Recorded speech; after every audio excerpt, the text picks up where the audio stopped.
Hi, this is Robert. Hopefully the audio will be crisp and clear because I had problems with that before. Good evening if you're watching this live. It's 6:10 on a Friday evening. I had a look on YouTube before, and I will be turning my camera on in a minute so you can see my boyish good looks. I'm saying that with a big smile on my face. I had a look at YouTube and I grabbed the names of some YouTube videos. Now, the names of those videos are scrolling. I didn't look at the videos, so I don't know how many of them are tongue-in-cheek.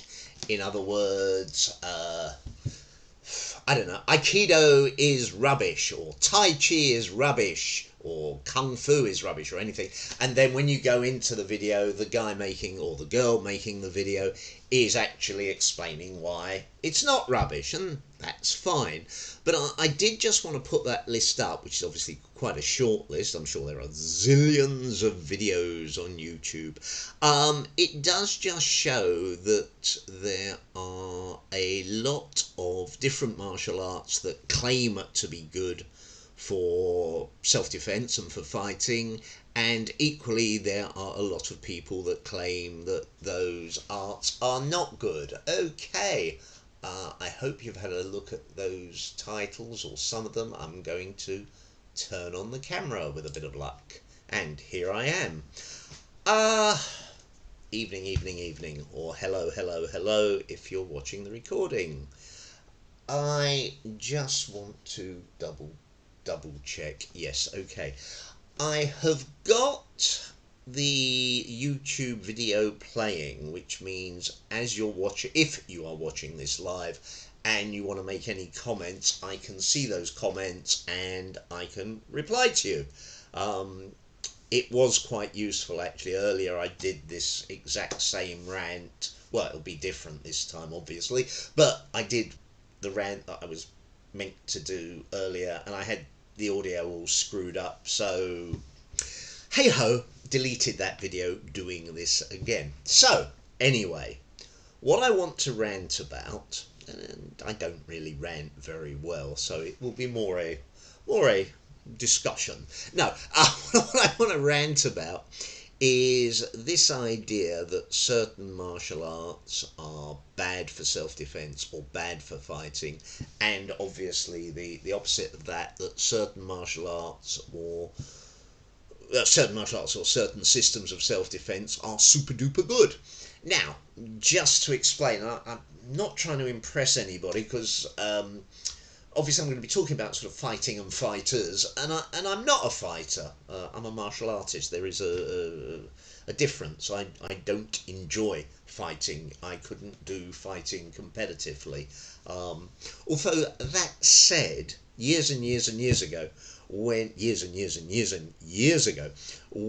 I used to do Lao Gar Kung Fu and fought a couple of times for the Banbury, I was in Banbury in Oxfordshire in those days, the Banbury B team, my instructor at the time did tell me off for smiling at my opponents. He said, "You mustn't smile." I was enjoying it. What can I say? Anyway, we'll get on to other things. Right. So, the idea that some martial arts or some self-defense systems, no matter how long you train in them, you will always be useless. Or train in XYZ system and within 6 weeks you'll be Superman. I'm trying not to swear as I get older. I used to swear a lot. But if I was the swearing sort, I would say that both those statements are a load of some sort of swear word or other. There's a problem, and the problem is made worse by the vast majority of us that have ever taught martial arts or self-defense. It is certainly made worse by the press. It is absolutely made worse by every movie you have ever seen. And I used to go to late night, my wife, then girlfriend, and I used to go to late night kung fu movies at our local cinema, and there'd be two full length movies back to back, and you would come out at sort of, I don't know, 2 o'clock in the morning, full of kung fu-iness, and not Bruce Lee so much, I guess, but Jackie Chan certainly was in a number of movies where he had really no skills whatsoever, and then this master teaches him, and I mean, it's all very jokey stuff generally with Jackie Chan, but basically, very quickly, super duper skill level, fantastic, fight the bad guys, win. And a lot of people believe that that's the case, that if you go and learn Kung Fu, Krav Maga, Karate, Capoeira, Aikido, anything you care to mention, self-defense with me, anything you care to mention, oh, somebody didn't turn the phone off, isn't he a naughty person, turns phone off, turns sound down, hopes no alarms will go off, because you can't turn alarms off on my phone without turning them off. Anyway, so you go to learn this marvellous martial art because you want to be able to defend yourself. And what happens is, a little while down the road, you find you can't.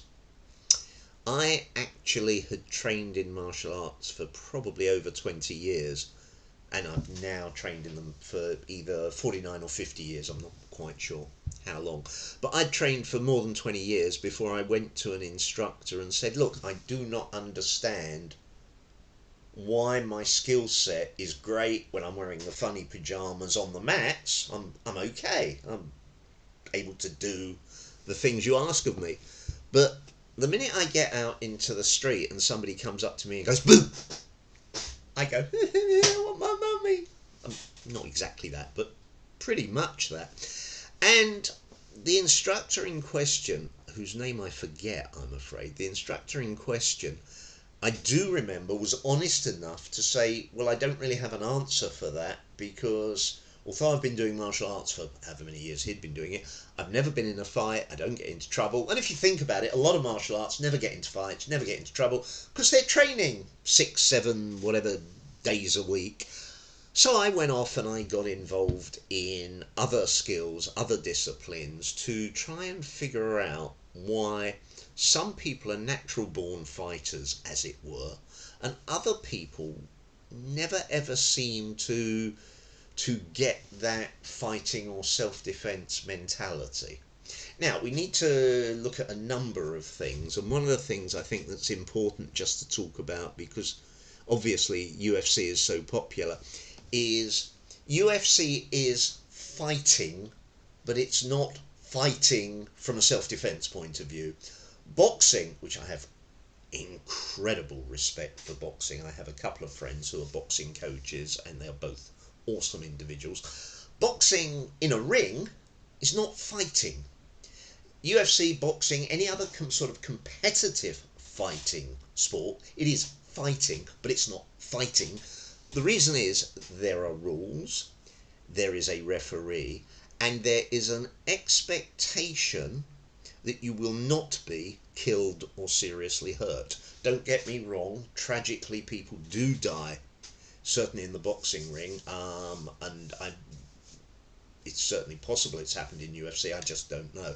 And certainly people do get hurt, and badly hurt, in both those situations, but you don't enter the fight with that being in the mind. But if you're on the street and somebody comes up to you, and either armed or unarmed, is looking to fight with you, is looking to attack you, I don't mean looking to rob you, I don't mean looking to show off in front of you, I mean looking to do you harm, where you do have to make the decision, and hopefully you have the time to make the decision to defend yourself. In those situations, your life is at risk.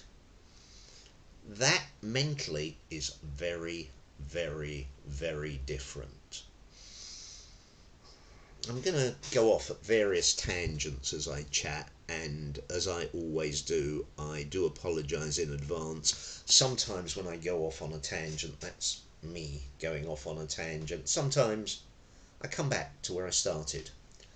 Unfortunately, and this has always been the case, it's not down to old age. Unfortunately, sometimes I go off on a tangent, and then I go off on another tangent, and then I get lost. So if that happens, I apologise in advance. Anyway, let's look at a couple of stories that I believe to be true, although I do not remember the source of this first one. First story: karate guy, experienced, a black belt, which, as I'm sure you know, is a significant rank in many forms of karate. I do acknowledge there are karate schools where a black belt is not as impressive as it might have been once upon a time, maybe. Anyway, I won't go down there. That's a whole separate viper's nest, isn't it? Anyway, so this guy, black belt, really good in the dojo where you train. He's on the street one day and he gets attacked by two guys, and almost without thinking, the first guy comes in, one guy in front of him, one guy behind him. The guy in front of him comes in, he drops into his stance, he hits him in the stomach. The guy sort of starts to fall down, so this guy, the karate guy, turns around to deal with the other guy. The other guy is almost on him, so he throws an elbow, hits the guy in the jaw with the elbow, uses the momentum to turn round to face the first guy, because obviously when you do these kind of things in the training hall, the dojo, the first guy is going to do another attack, and he sees the first guy is on the floor clutching his stomach where he got hit, winded basically.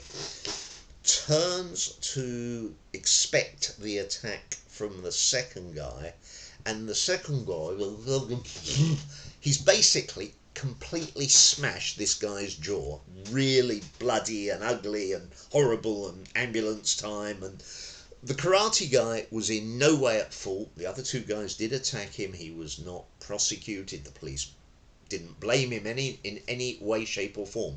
The way he defended himself was absolutely... Sorry, I'm just moving the chair so I don't scoot off too far to the side.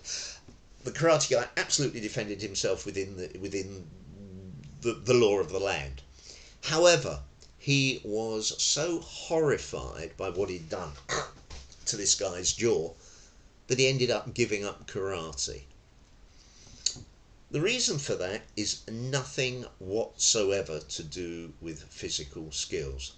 The reason for that is very simply, if you are going to learn self-defense, or indeed any martial art, but if you're going to learn self-defense where there is a potential expectation that you might one day have to use it, one of the most important aspects is not the physical side.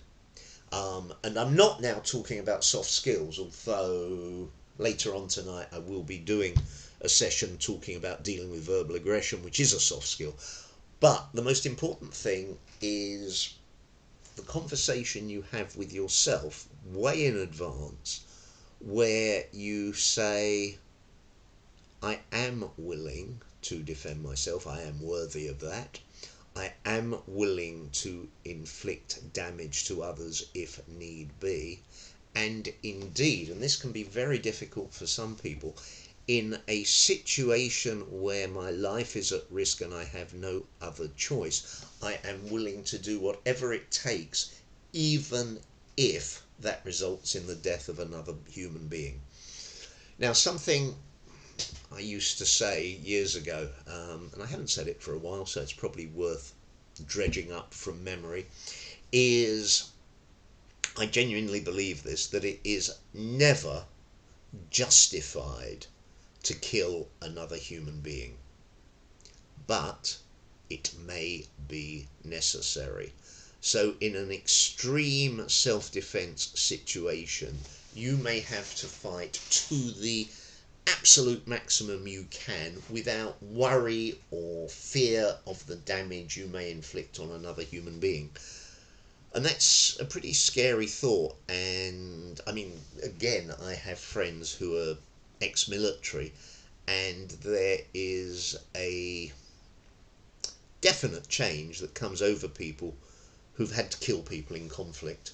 There is a definite, without wishing to get kind of wishy-washy spiritual, the idea that when you kill somebody it damages your own soul definitely has merit.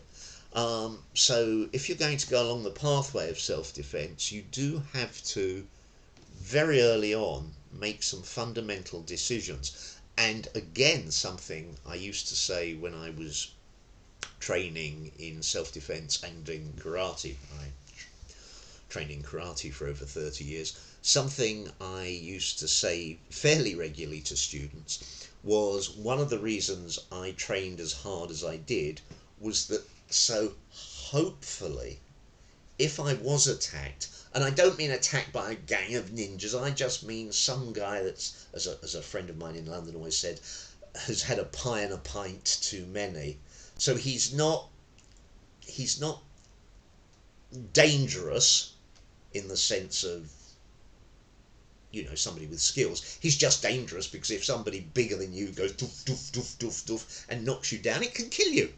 People have been killed with a single punch by somebody that didn't mean to kill them. Yeah. In that scenario, theoretically, I would like to have been and would like to be well trained enough and training regularly enough that I might be able to defend myself without hurting the other person. But in order to go there, you really do need to be training hard and regularly. Anyway, that's a tangent. Coming back to my rant, the other day there was a particular video, which I didn't watch the video, and I think it was one of these things that was tongue-in-cheek. In other words, it was saying, people say this is the case, but it's not. And I think it was talking about Tai Chi, and it was sort of saying, Tai Chi is useless in a fight. And I think what the presenter was actually going to say was Tai Chi is useless in a fight unless you train in your Tai Chi in a way that helps you fight. And certainly I've trained in Aikido, and I've heard people, I've trained a little in Aikido, and I've heard people disparage that. I have trained a little in Shotokan karate, and I do know a few people who are excellent karateka, excellent at Shotokan karate, and can do and can teach proper self-defense, proper fighting. But I equally know an awful lot of people in Shotokan who I'm less impressed with. Same thing in most martial arts, I guess, but I have experience of that. I've trained in Sistema, and I've trained a little bit in Sistema, and I've seen things that I think, yeah, that would work. And yet I've seen videos of Sistema, some Sistema people, where you think, no, that wouldn't work. Ditto that for pretty much every martial art, every self-defense system. One of my instructors took me to task some years ago over a technique I was teaching, which I thought was bloody, excuse my language, I thought was very good. I thought, and this instructor just said, you have no idea what you're doing. That will never work against someone for this and this reason. And I went, wow, because he was right. It wouldn't have worked. Something I picked up along the way, thought, oh yeah, that works. Didn't. So, I mean, that's another side issue. Anybody that teaches anything that's self-defense related should, on a regular basis, be looking at what they're teaching and going, will it work? Will it really work? Anyway, coming back. Not sure where I'm coming back to. I used to teach women's self-defense classes. I never really liked the idea of teaching only women. It seems artificial, because then most of the practice where it's, you know, grab a partner and practice, it's a woman against a woman, and so you haven't got the psychological overtones perhaps of having, you know, a man. And I do remember once a student of mine's, I did those courses because people asked me to do them and paid me to do them. I remember a student of mine turning around to me and saying, oh, I couldn't do that. You can do it because you're bigger and stronger than me. And I stopped the class and I said, with respect, I said, you've just said you can't do that because you need to be bigger and stronger like I am. I said, how tall are you? And I forget exactly, but she was like 5'9" and I'm 5'6", so she's 3 inches, what's that, 6-7 centimetres, I don't know. She was taller than me. She weighed more than me. She was bigger than me. And she was not a weak person, so she might not have been stronger, but she might have been. The point is, what was going on wasn't going on in the outside world. That's me emphasising the outside world there. It was going on in the inside world. The vast majority of self-defence comes from the inside world. There is an old saying, it's not the dog in the fight, it's the fight in the dog.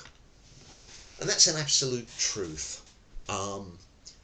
Big people get beaten up by small people get beaten up by big people get beaten up by other big people, small people get blah blah blah blah blah blah blah. Often it is not about physicality. It is about mentality. It is about determination. Again, I have worked with nothing to do. Oh gosh, how to explain this? I have worked in civilian jobs, so no martial arts, no military, but I have worked on 2, maybe 3 occasions, 2 occasions certainly, with people that were ex-SAS, the British elite special forces, special air squadron. Neither of those people were physically awe-inspiring. Now, one of them was somewhat older and you know, a bit chunkier than perhaps he'd been when he was young. The other one wasn't chunky at all. He was quite small. Neither of them would strike you as being combat veterans until you got to talk to them and got to know them, and you realised the thing that made them different to me and maybe to you was an absolute certainty and dedication that what they did, what they wanted to do, is what they would do. No second guessing, no thinking, can I, should I, maybe might, ooh, ah. It was like, boom, straight down the line, going for it. And if you are going to be successful in training yourself to be capable of defending yourself, the discussion you have with yourself before anything happens is critically important. Again, going back to when I was teaching women's self-defense, on several occasions I had women talk to me. One of the nice things about it is once they got to know me, they would open up. They would tell me the things that worried them. So for instance, I'm worried when I have to walk home from work in the dark, or I'm worried if I go out to a club, pub, bar, whatever, somebody might spike my drinks. You got those kind of things out quite early on. As time went by, people opened up at a deeper level, and certainly I've had a few women, I won't say several, but I've certainly had a few women, I've had a discussion where they've said to me, my real problem is that I don't feel confident in defending myself, because if somebody's attacking me, I think I might have done something to deserve it. So there was a sort of a learned helplessness or a victim mentality. And I found it initially quite difficult to talk people out of that.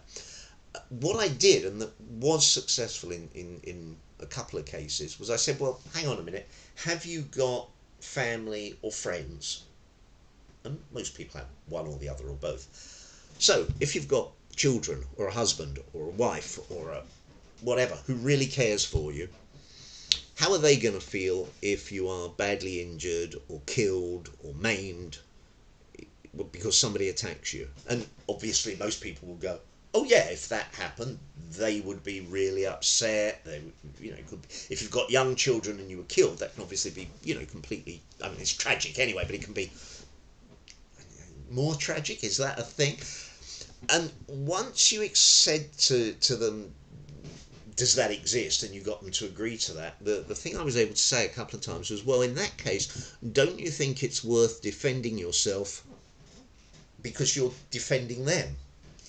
And on a couple of occasions, genuinely, there was one of those light bulb moments where you could see people's brains switching round, where they went, oh yeah, absolutely. Because if you think about it, most parents will do crazy, crazy stuff to protect their kids. So we're not saying crazy, crazy stuff. We're just saying protect yourself to protect your kids. And that and other little things that go on in the mind like that are what makes your learning of self-defense or your learning of any martial art to be of some kind of practical use. If, however, you are not willing to hurt people, and I totally get this, there are a number of religions, I mean, I believe the teachings of Christianity have a thing about turning the other cheek. I believe the Buddhists, I believe there are a number of religions and moral systems that say you should not hurt another person no matter what. I'm not that well advanced, and if you are that well advanced, great, and I wish you nothing but the best of luck. But if you're more like me, then you do need to know that you can do anything that may be required to be done. And that takes training. I'm just going to go back to what I'm going to be talking about later, which is soft skills. The reason that soft skills are so important, that's things like avoiding conflict in the first place, being able to negotiate your way out of conflict, a wide number of things. The reason those are so important is because I think it is fair to say that most people are not fighters. I'm not. I mean, I have fought, but I'm not a fighter. I don't enjoy. I enjoyed sport fighting because it was fun, but I wouldn't enjoy fighting. You can get hurt. That doesn't sound like fun at all. And I'm 68. If I get hurt, healing takes a long time. Yeah, so anyway, I got lost there. What was I going to say? Complete brain fade, meltdown. Let me think. Are there other things of import? There probably are things that I should say that I won't say, and maybe if I think about them I can put some notes underneath or link to something else, and there may have been things that I've said that I shouldn't have said, in which case I apologise. The